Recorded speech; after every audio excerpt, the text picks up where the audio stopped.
Searching for the ideal place to settle, a young family moves into a new home, believing their prayers have been answered.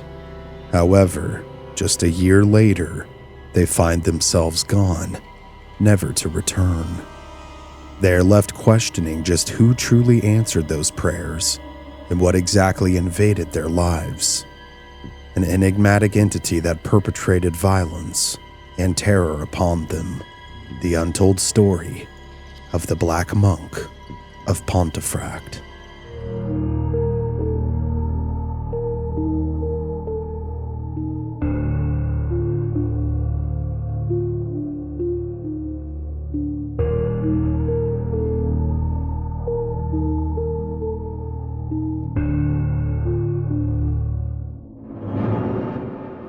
In September 1954, Bill Farah and his wife Barbara moved into a new home in the historic market town of Pontefract, England. They were a young family with a 2-year-old daughter named Jane. At 30 East Drive, with its 3 bedrooms, this should have been their ideal home. Yet less than a year later, they moved out. The Farahs quickly had grown terrified of their new home. Their dream had seemingly become a nightmare. Objects moved on their own. Voices echoed in empty rooms and halls.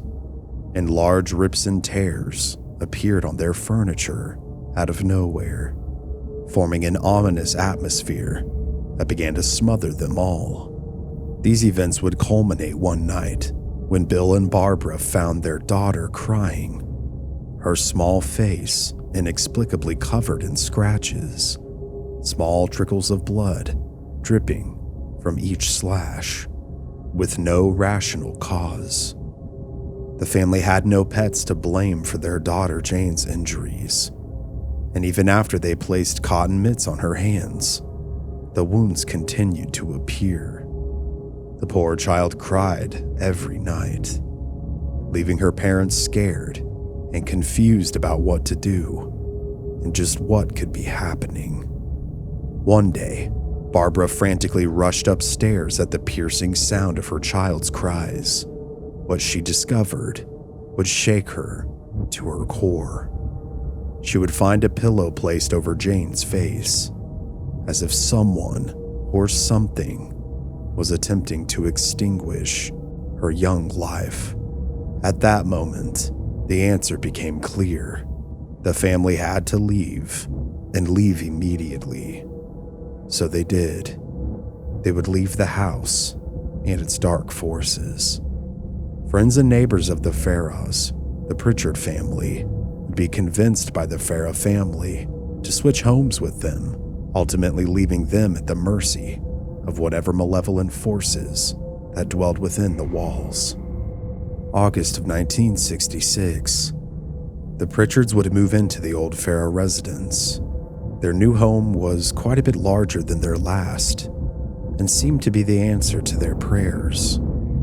The Pritchard family consisted of Father Joe, Mother Jean, and their small children, daughter Diane and son Philip.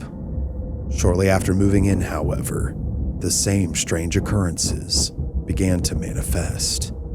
Strange sounds, such as banging and knocking, began to be heard, reverberating throughout the house, with no rational origin. Horrid smells began to waft throughout the house as well, again with no explanation as to what could be causing them. The children first, and then the parents, began to be terrified by a shadowy, dark figure that began to make its presence known at various hours of the day and night, seemingly watching their every move. Jean Pritchard ended up giving the creepy figure several nicknames. She called it Fred and Mr. Nobody. But history would come to know the entity by a very different and certainly a scarier name by most standards: the Black Monk of Pontefract. The Pritchards, noticing that these happenings were far from normal, approached their former neighbors, the Farahs, and asked them if they had ever experienced anything weird when they had lived there. The Farahs would say no. In August of 1980, the Pritchard family had long been suffering from the haunting. Colin Wilson, a well-known writer on subjects including the paranormal and mysticism, visited the family after being tipped off by a local historian, a man named Tom Cunniff. Cunniff had stumbled across newspaper clippings from the late 1960s, alleging that a Pontefract family had experienced poltergeist phenomena. As he dug deeper into the history of the area, he discovered a rather disturbing story, one that he believed could be connected to the haunting itself. In the 16th century, a monk was executed for the brutal assault and murders of several young victims. Upon reading that the family was being stalked by a shadowy robed figure, he put two and two together. During his research, upon discovering that the family still lived in the same house, Cunniff contacted Wilson, prompting Wilson to journey to Yorkshire to interview them, to see if perhaps they could get to the bottom of things. With the information provided by Wilson's records, a more detailed version of the haunting chronologically begins to emerge. According to Wilson's records, in August 1966, on that Thursday, most of the family, Joe Pritchard, his wife Jean, and their 12-year-old daughter Diane, were on holiday in Devon, leaving their 15-year-old son Philip and Jean's mother Sarah Scholes and her sister Marie at home. Philip had reached the age when family holidays had lost their appeal, so as most adolescents do, he spent much time to himself, reading in the family garden. That Thursday, while outside, Philip returned indoors to get himself a drink. As he did this, he noticed something bizarre. His grandmother, sitting in the living room, heavily focused on her knitting, was completely oblivious to a gray-hued cloud floating around her. Philip would later say that it was a chalk-like, powdery substance, and from this cloud, it appeared to be falling from, not from the ceiling. The top half of the room was perfectly clear, and yet curious dust seemed to materialize from nowhere. Weirded out, Philip returned to the kitchen, only to find several large pools of water covering the floor, with no apparent origin. Then, heading back to the living room, he saw the dust, or cloud, had continued to fall like a miniature snowstorm, forming a fine white layer on the furniture, and even on top of his grandmother. Rushing to another room to get his aunt's attention, he would bring her out into the living room, where she would notice the very same thing. Unsure of just what it could be, she called to her mother to gain her attention and get her out of whatever the cloud or strange powder seemed to be. Heading towards the kitchen to get her cleaned up, she too would notice the puddles of water everywhere. As Marie tried to mop up in the kitchen, new puddles supposedly manifested. She would pull up the linoleum to reveal no leak underneath, and the water wasn't falling from above them either. So just like the dust in the other room, the puddles seemed to have come from nowhere. The odd drama intensified when, after the water supply to the house was turned off by a helpful neighbor, the water company was called to the property. Pipes were checked, the linoleum lifted once again, and drains examined, but nothing was found to be broken or blocked. The water companies suggested that some strange condensation caused by the summer weather might be responsible, but after about an hour, they left, and the mysterious puddles stopped appearing. However, before the day ended, more odd happenings were reported. Sugar and tea leaves were emptied from their dispensers in the kitchen and sprinkled all across the countertops. Cupboards vibrated and shook, and loud bangs were heard from upstairs. A plan which was usually located at the foot of the staircase, was also mysteriously transported halfway up, its pot found separately on the landing above. Unable to tolerate the house any longer, Philip and his grandmother left with and would spend the night with Aunt Marie. Vic Kelly, Marie's husband, unhappy with the strange situation, reportedly phoned the police to check on the house. With Vic present, upon law enforcement's arrival, everything seemed normal, with no intruder being found. Nothing else seemed out of place either, until they found a glass shattered on the floor.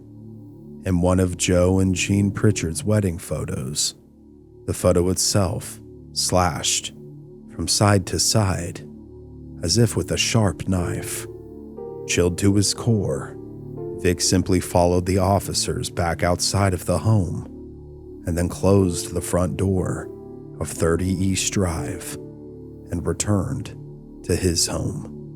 When Jean, Joe, and Diane returned from their holiday, Sarah relayed the unsettling events to them. There was a disbelief at first, but as she spoke, everyone would hear 3 loud and distinct bangs reverberate throughout the home.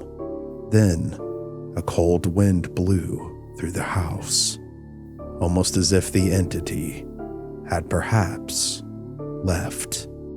But that was far from what would happen. It was merely seemingly taking a break. According to testimonies recorded by Colin Wilson, the haunting truly resumed for the Pritchards in 1968, when Jean decided to redecorate Diane's bedroom.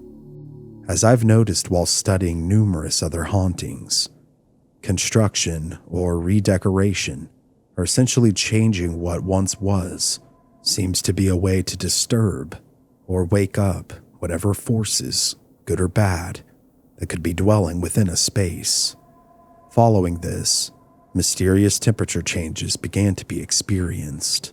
Inexplicable bangs and knocks once again plagued the family, and daily household items, such as in one instance, a paintbrush, began to be flung across the room by unseen hands. One just so happened to barely miss Jean's face by mere inches during the remodel itself. It's even been claimed that Mrs. Pritchard witnessed, in the dim moonlight one night, as she went to the bathroom, a long strip of wallpaper standing on end and swaying like a cobra. When she attempted to grab it, the strip simply fell to the floor, causing a feeling of fear to grip her that one would seldomly experience otherwise. Horrifically, within the same room that was being remodeled, not too long after this occurred, the family vacuum flew into the air, swinging around as if wielded by giant, invisible hands.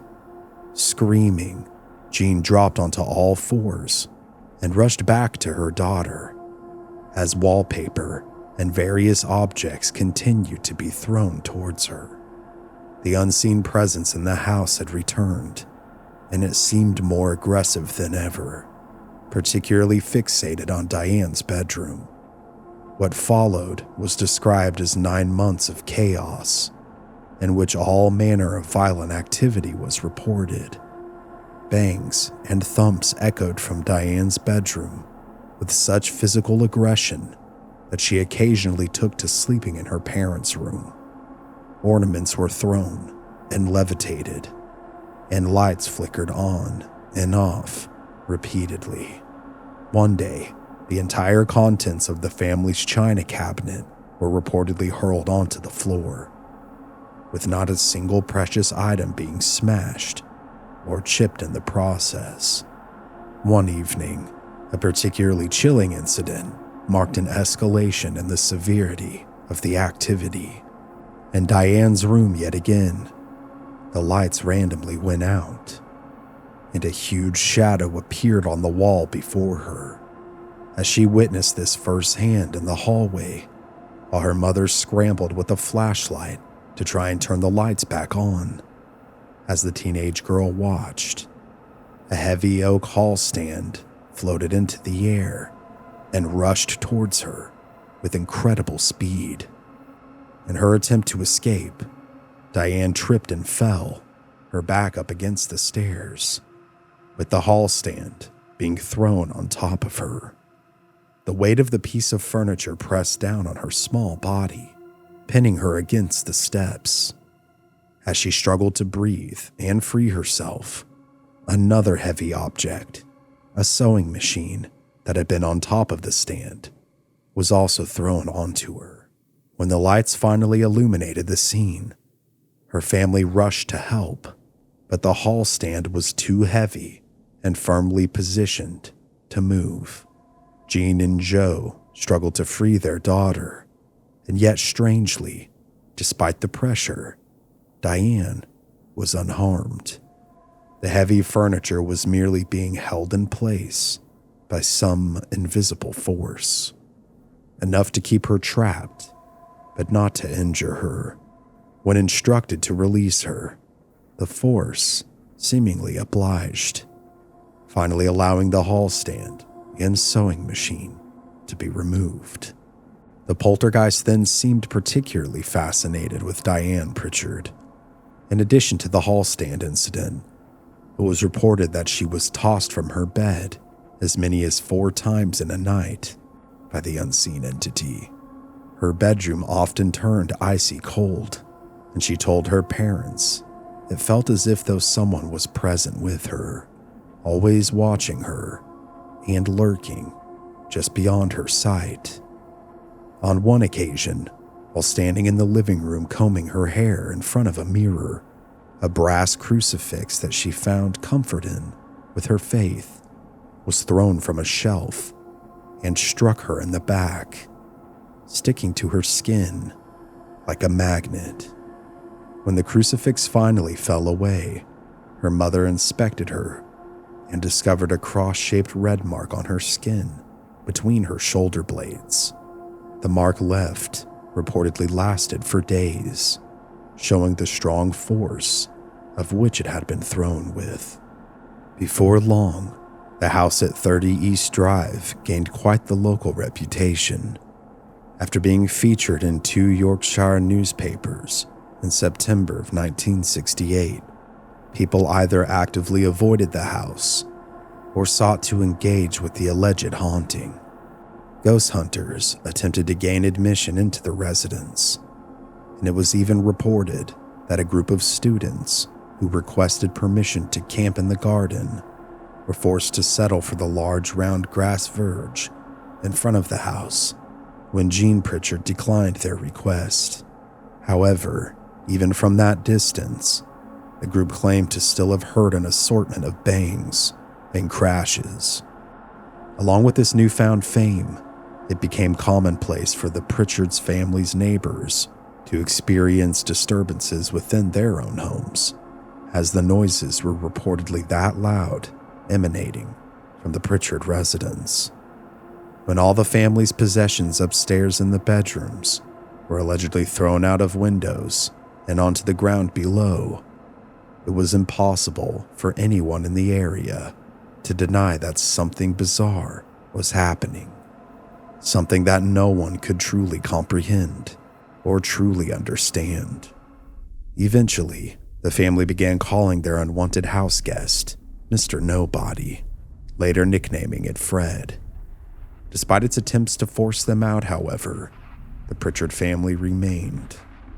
When a local preacher, a man named Reverend Davy, advised the family that something evil lurked in their home and that they should move, Jean reportedly scoffed at him, asking him, "Why should I be driven out of my home by a ghost?" This was certainly a testament to the family's resolve, no doubt. As the disturbances worsened and the activity further intensified, the family yet continued to persevere. Perfectly good and often newly purchased food would spoil, something strange that became a calling card for the entity. as if whatever it was brought death and decay along with it. Aside from spoiling food, Mr. Nobody, as they called it, would also often smear jam on door handles and would often throw toilet paper all over the house. Fine china plates and cups would be thrown onto the floor, sometimes shattered, and other times perfectly fine. But yet, despite being watched by the dark-robed figure that had plagued them for years, and all of its accompanying terror, the family still refused to be chased away, even after both Jean and Joe saw the tall, shadowy figure with a hood standing in their bedroom doorway. They had been in bed when they heard the door creak open, and both turned to see the terrifying apparition. Others reported seeing the tall figure in a long hooded garment as well. At night, frightened family members heard loud, labored breathing outside of their doors. It became clear that Mr. Nobody, or as he was increasingly known as, the monk, was gaining power. It was as if the creature fed off of their fear. The activity would peak yet again one evening when all of the lights went out, and Diane, along with her mother and brother, would experience something dark that none of them would ever forget. As the family huddled together in the dark, trying to find their way around the home, Diane suddenly, as if she had been grabbed by large invisible hands, was forcibly dragged up the stairs by her throat. Colin Wilson, who documented the events in his book, noted that Diane's cardigan was stretched out in front of her, as if the monk was tugging on it with one hand, while gripping her neck with the other. Roused by her screams and gasps for air, Philip and Jean rushed to pull Diane back down the stairs, but they were both repelled, thrown back by what felt like large, clawed hands. Fighting for her life and on the verge of blacking out, as she struggled, Diane fortunately would ultimately be freed, almost as quickly as she had been attacked. Philip later explained that it was as though his thought of trying to touch the presence had caused it to release his sister. When the family inspected the profusely shaking and traumatized girl once the lights turned back on, they would see red hand marks around her neck. To say they were terrified was perhaps an understatement.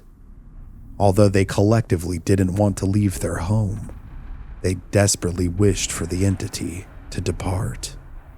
The family would contact religious figures. They would pray and sprinkle holy water throughout the entire property, but despite their best efforts, nothing seemed to work. In fact, these actions seemed to exacerbate the disturbances, almost as if they were angering the entity itself with their efforts. One of Joe's friends, recently returned from Scotland, recounted how people there hung garlic over doors and windows to keep out spirits. Fascinatingly, when the Pritchards followed suit, the activity diminished, eventually disappearing altogether. Thus, what began for the Pritchards in August of 1966 ceased after 2 years, by May of 1969. When Colin met with the family in 1980, he reported no ongoing activity. Although it's not exactly clear when, the home would eventually find its way into the hands of a man who's all too familiar with the paranormal, an investigator named Richard Estep.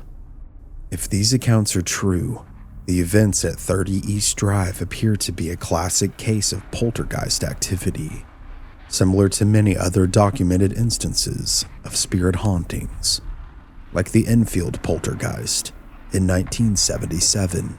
The activity is often centered around adolescents, and there were adolescents present in this case as well. First, a 15-year-old Philip in 1966, and then an aged 15 Diane in 1968. Wilson oddly noted that nothing seemed to occur in the house while Diane was at school. Objects, even large and heavy items like solid oak furniture, were said to move on their own accord. Food, too, appearing irresistible to the entity. Food at 30 East Drive, besides rotting and being moved and displaced, would also mysteriously manifest bite marks.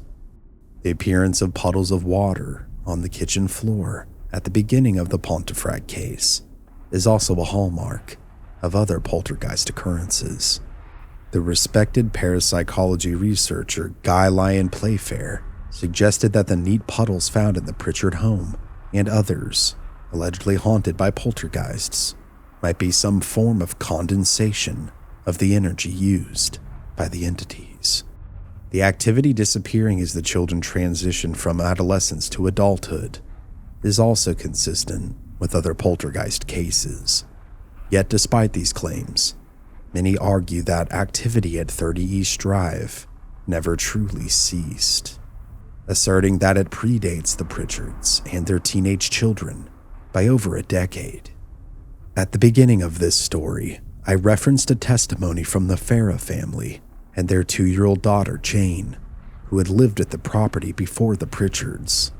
This particular testimony was presented in the 2019 book, The Black Monk of Pontefract, and alleges horrific events, including the baby girl covered in scratch marks, and told of the attempted suffocation of the same child by what is presumed to be the same Black Monk entity that haunted the Pritchards. However, it's peculiar that Jean and Joe didn't report similar experiences regarding their young children, having taken over 30 East Drive from the Farahs in the mid-1950s. By the time of the alleged onset of activity in August of 1966, they'd been in the house for several years. Yet as far as we know, it didn't target them in the same way. But why would this be the case? Perhaps the poltergeist, or whatever it was, maybe a demonic entity, was in a state of paranormal hibernation for a decade or more, and was woken up, so to speak, for one reason or another. Yet this inconsistency becomes all the more intriguing when one examines the 2019 book, The Black Monk of Pontefract. Indeed, the authors of the text, paranormal researcher Richard Estep and the current owner of 30 East Drive, film producer Bill Bungie, argue that Bill Farah and his family represent a previously unknown origin of the Pontefract case. And in their book, this new starting point is ultimately used to support their conclusion that the Black Monk of Pontefract is less likely to be a poltergeist and more likely to be a demonic entity, one that remains on the property to this day. It is indisputable that the Farah family not only existed, but also lived at the property before the Pritchards, and there is ample record to prove this. In fact, the author's claims were allegedly presented from Mr. Farah himself, but the family moved into 30 East Drive in September of 1954 and would leave within a year due to horrific activity. In the aforementioned book, the reader is treated to tales of the Dark Monk, which are accompanied by many photographs of dark demonic entities captured within the walls of the home. Does this house still exist? It most certainly does. Today, the former council house is just as famous as it is creepy. Those who visit the site have documented many scratches and suffocating sensations, as well as capturing numerous photographs of the alleged Black Monk entity itself. These alleged pieces of evidence, accompanied with the two families who lived there and the current owner's experiences, we are left with more questions than answers. A few of my questions are these. Just who was this Black Monk? If they did exist, what drove them to such madness to abuse the young? Are they perhaps a man of God at one point, and ultimately corrupted by darkness? The same darkness that would corrupt them in life and consume them in death. Perhaps this is what led to the violent manifestations that affected all of those who crossed the threshold of 30 East Drive. Was the entity a malevolent human spirit, a demonic entity, or a textbook case of poltergeist activity? All questions we truly may never have the answers to. But one thing is certain. There was something that called the house at 30 East Drive in Pontefract home. Something that was not of this world. A dark, robed, and lurking presence that stalked those who dwelt there in the land of the living. Perhaps it still lurks there, stalking, watching, and waiting for the right time to awake and wreak havoc upon those of us who still breathe and whose hearts still beat. Thank you guys so much for watching this special episode of Mystery Archives. I truly hope that you enjoyed this deep dive. This episode was suggested to dedicate this episode to his late friend, Kieran Lee. He said that they would have enjoyed the episode as well, but had recently passed away. I hope I did the story justice for the both of you, my friend. Thank you again for suggesting this incredibly interesting and spooky tale. Don't forget to like this video, subscribe with notifications on, and leave me a comment below of what you think the Black Monk was. And other than that, last month's limited designs are now gone and unfortunately unavailable forever. However, I do have some brand new limited merchandise that's going up just now that will only be available for the month of November. I'm planning on doing 2 more limited launches. This one that I just mentioned now in November, and another one in December. We're going to do some special Christmas merchandise. And other than that, guys, it's going to be few and far between after these, in total 3 drops are done. So head on over to my official store, check them out, and support me in the channel and get yourself something awesome to wear. Other than that, guys, now that I'm home, I have a ton of content planned. It's just going to take a little bit to make. So I'd like to thank you in advance for your patience with that. Anyways, I truly appreciate you guys, and I'm already looking forward to answering your comments. I'll see you again very soon with another brand new video. This has been Cody here at Mystery Archives. Remember to please stay safe out there, and take care. I'll see you next time.